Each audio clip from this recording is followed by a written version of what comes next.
Nakatanggap naman ng gawad na parangal mula kay Police Brigadier General Jack Wanky, Regional Director ng Police Regional Office 6, ang mga nanalong kapulisan sa nakaraang Regional Directors o RD's Cup sa Iloilo City.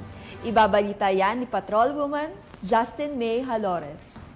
Ng flag raising ceremony nitong Lunes, ika-24 ng Hunyo taong kasalukuyan, ay pinangunahan ni Police Brigadier General Jack L. Wanky, RD Pro 6, ang paggawad ng parangal sa mga tauhan nito na nanguna sa kakatapos lamang na Regional Directors Cup na tinawag na RD's Cup.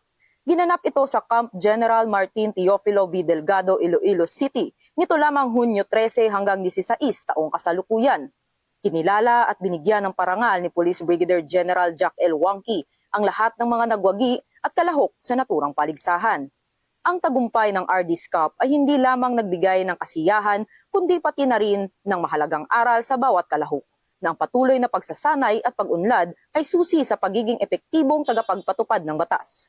Ang ganitong mga inisyatiba ay nagpapatibay ng disiplina, nagpapalakas ng loob at nagtataguyod ng mataas na pamantayan ng serbisyo publiko na siyang magdadala sa komunidad tungo sa mas ligtas at mas maayos na Western Visayas. Mula rito sa Police Regional Office 6, ako ang inyong PNN Correspondent Patrolwoman Justin May Halores, alagad ng batas, tagataguyod ng Balitang Pulis.